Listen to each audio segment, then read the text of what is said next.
Hello guys, it's me, your AGS. So welcome back to AGS World. So ഇന്ന് ഞാനൊരു movie review ആണ്. So this is my first time in movie review. So ചിലപ്പോൾ നിങ്ങൾക്ക് ഇഷ്ടപ്പെടാതിരിക്കാം. It based on your ഇഷ്ടം. So please support me. എനിക്ക് ആകെ കൂടെ ഉള്ള 2 സബ്സ്ക്രൈബേഴ്സ്. ഇനി എനിക്ക് കുറച്ചും കൂടി കൂട്ടണമെന്ന് ആഗ്രഹമുണ്ട്. എന്നെ സപ്പോർട്ട് ചെയ്യണം. And this my first vlog. അപ്പം എന്തെങ്കിലും തെറ്റുണ്ടെങ്കിൽ അത് കാണിക്കുക, ചാറ്റ് ബോക്സിലോട്ട് ഇടണം please. So support me. So ഇന്നത്തെ മൂവി റിവ്യൂ എന്ന് പറഞ്ഞാൽ ഞാൻ തിയേറ്ററിൽ തന്നെ പോയി കണ്ട ഒരു മൂവിയാണ്. സോ എനിക്ക് ഏറ്റവും ഇഷ്ടപ്പെട്ട ഒരു മൂവിയും കൂടിയായത് ഈ വർഷത്തെ. അതിരടി ബാക്കിയെല്ലാ ഈ വന്ന സിനിമകളെക്കാളും അതിരടിയും പിന്നെ ഈ വരാൻ പോകുന്ന സിനിമയും എനിക്ക് ഭയങ്കരമായിട്ട് ഇഷ്ടപ്പെട്ടു. റിലീസ് ആയിട്ട് 2 ദിവസം കഴിഞ്ഞതേ ഉള്ളൂ. റിലീസ് ഡേറ്റ് കഴിഞ്ഞിട്ട് ജൂലൈ 5-നായിരുന്നു റിലീസ് ഡേറ്റ്. ഞാൻ അന്ന് തന്നെ കണ്ട സിനിമയാണ്. ബട്ട് എനിക്കത് റിവ്യൂ നിങ്ങളുടെ അടുത്ത് പറയാൻ പറ്റിയില്ല, because it's my first time. So അതിൻ്റെ സ്ക്രിപ്റ്റ് എല്ലാം ഞാൻ റെഡിയാക്കി ഇടുമായിരുന്നു എന്തൊക്കെയാണ് പറയേണ്ടതെന്ന്. സോ ഞാൻ പറയാൻ വന്നത് Mollywood Times, which is nice by Naslen. പുള്ളിക്കാരൻ്റെ സിനിമയിൽ എനിക്ക് എല്ലാ സിനിമയും ഒന്നിനൊന്ന് മെച്ചമാണ്. But this time he improved a lot in acting. So അതുകൊണ്ട് and Mukundanunni associate, the second part of Mukundanunni associate, directed by Abhinav Sundar. And ഈ മോളിവുഡ് ടൈംസ് എഴുതിയിട്ടുള്ളത് രാമു സുനിൽ. ആൻഡ് എനിക്ക് ഞാൻ കുറച്ച് ആൾക്കാരുടെ പേര് എഴുതിയിട്ടുള്ളൂ.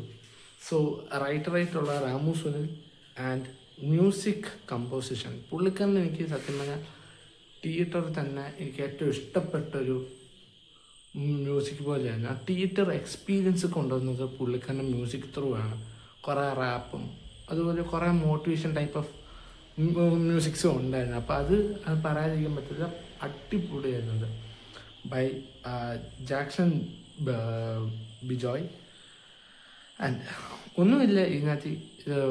സെയിം നമ്മുടെ എൻ്റെ റിവ്യൂ ഞാൻ പറയുകയാണെങ്കിൽ, ഓപ്പൺലി പറയുകയാണെങ്കിൽ മുകുന്ദനുണ്ണി അസോസിയേറ്റിൻ്റെ വേറെ ഒരു പാർട്ട് 2 അങ്ങനെ പറയാൻ പറ്റത്തുള്ളൂ. Because the same thing in Mukundanunni associate എല്ലാം ആ ഹീറോയിൻ്റെ ആ സെയിം ക്വാളിറ്റിയാണ് മുകുന്ദനുണ്ണി അസോസിയേറ്റിനും കൊടുത്തിട്ടുള്ളത്. അത് മുകുന്ദനുണ്ണി അസോസിയേറ്റ് കണ്ടിട്ടുള്ള ആൾക്കാർക്കാണെങ്കിൽ അത് മനസ്സിലാവും ആ സിനിമ കാണുവാണെങ്കിൽ. പിന്നെ ഇതിനകത്ത് കുറേ കാര്യങ്ങൾ പറയാൻ തോന്നിയത്, a person who's fighting for truth.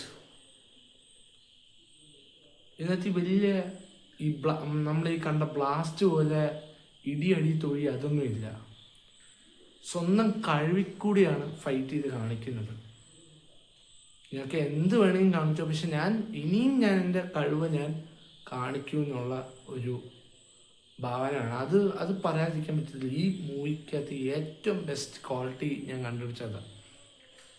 പിന്നെ first half is completely comedy. നമ്മൾ ചിരിക്കും, ഏകദേശം ചിരിക്കാനുള്ള ഇതൊക്കെ കൊടുത്തിട്ടുണ്ട്, സീരിയസ്നെസ്സും കൊടുത്തിട്ടുണ്ട് അതിനകത്ത്. പക്ഷെ സെക്കൻഡ് പാർട്ട് ഇറ്റ്സ് സീരിയസ്നെസ്. അത് ഭയങ്കര അതാണ്. ഒരു പേഴ്സണ് ഒരു ഹാഫ് ലൈഫ് വരെ ഹാപ്പിനെസ്സും പിന്നെ അത് കഴിഞ്ഞിട്ടുള്ള ഹാഫ് ലൈഫ് പുള്ളിക്കൻ്റെ ലൈഫിൽ ആഗ്രഹിക്കാത്ത കാര്യങ്ങളെല്ലാമാണ് നടക്കുന്നത്. ഏറ്റവും വലിയൊരു ഡയറക്ടർ ആവണമെന്ന് ആഗ്രഹിച്ചു, ഒരു ഹൊറർ ഫിലിമിൻ്റെ ഡയറക്ടർ ആവണമെന്ന് വിചാരിച്ചു. പക്ഷെ സെക്കൻഡ് പാർട്ടിൽ അത് ഫുൾ ഡിസ്ട്രോയ് ചെയ്യുന്ന ലെവൽ പോലെയാണ് പോകുന്നത്. പിന്നെ ഇതിനകത്ത് ഏറ്റവും കൂടി കാണിച്ചിരിക്കുന്നത് ദ ഷാഡോ പവർ എന്ന് പറഞ്ഞാൽ the power is from the shadow. അതാണ് ആരൊക്കെ ഇത് കൺട്രോൾ ചെയ്യുന്നത് നമുക്ക് മനസ്സിലാവത്തില്ല. ഈ ഹീറോ സത്യത്തിൽ പറഞ്ഞാൽ ഒരു ദൈവവിശ്വാസത്തിൽ നിന്ന് മാറി, ദൈവവിശ്വാസത്തിൽ നിന്നുള്ളൊരു ഹീറോ പിന്നെ ദൈവവിശ്വാസം വിട്ട് അങ്ങനെ പോകുന്നൊരു പേഴ്സണാണ്.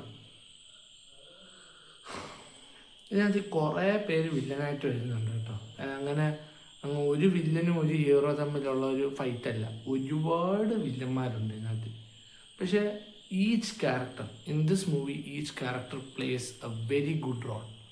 അവൻ്റെ മാക്സിമം അവർക്ക് ഇട്ടിട്ടുള്ള നമുക്ക് ആ theatre experience it's very good, ഇല്ലാത്തൊന്നും പറയാറില്ല. അത് പിന്നെ വേറൊരു കാര്യം പറയാമെന്ന് the behind scenes of movie എന്നൊക്കെ കാണിക്കുന്നുണ്ട്. അതൊക്കെ കറക്റ്റാണ്, നമുക്ക് തോന്നുന്നുണ്ട്. ഓക്കെ, അന്നേരം ഇത്രയൊക്കെ ഉള്ളൂ. അതിന് നിങ്ങൾ ഇനിയും പോയി കാണണം. ബേസിക്കലി ഇനിയും ഏറ്റവും ലാസ്റ്റ് പറയാൻ തോന്നിയത് ആ ലാസ്റ്റിലത്തെ ഒരു സ്പീച്ചുണ്ട് നെസ്ലേൻ്റെ വക. അത് അത് അടിപൊളിയായിരുന്നു. എന്തോ നമ്മൾ പറയുന്ന ഫൈറ്റ് ചെയ്യാതെ നമ്മൾ വില്ലന്മാർക്ക് കൊടുക്കുന്ന ഒരു അടിപൊളിയാണ് ലാസ്റ്റിലത്തെ ഒരു ടോക്ക് വരുന്നത്. അപ്പം അതൊക്കെ അടിപൊളിയാണ്. Same like part 2 Mukundanunni associates, അല്ലാതെ വേറൊന്നുമില്ല ഇതിനകത്ത്. അത്രേ ഉള്ളൂ. സോ നിങ്ങൾക്ക് ചിലപ്പോൾ ഈ റിവ്യൂ ഇഷ്ടപ്പെടാതിരിക്കാം, ഇഷ്ടപ്പെടാം. So please support me guys. ഞാൻ ആദ്യമായിട്ട് ഈ റിവ്യൂ എല്ലാം ചെയ്യുന്നത്. ഇത് നിങ്ങൾക്ക് അങ്ങനെ ഇനി വേറെ സിനിമേൻ്റെ റിവ്യൂസ് ചെയ്യണമെന്ന് ആഗ്രഹം ഉണ്ടെങ്കിൽ പ്ലീസ് കമൻറ്റ് ബോക്സിൽ നിങ്ങൾക്ക് ഇടാം ഏതിൻ്റെ റിവ്യൂ ചെയ്യുകയാണെങ്കിൽ. ഞാൻ കുറേ മൂവീസ് ഞാൻ കണ്ടു കഴിഞ്ഞു, അതിൻ്റെ എല്ലാം റിവ്യൂ എനിക്ക് ചെയ്യണമെന്നുണ്ട്. ബട്ട് എനിക്ക് ചെയ്യാനൊരു ചെയ്യാൻ തോന്നുന്നില്ല. ബട്ട് നിങ്ങളെനിക്ക് കുറച്ചും കൂടി സപ്പോർട്ട് ചെയ്യുവാണെങ്കിൽ ഞാൻ ഉറപ്പായിട്ടും ചെയ്തിരിക്കും. Okay, so bye guys, and this is AGS signing off. Bye bye.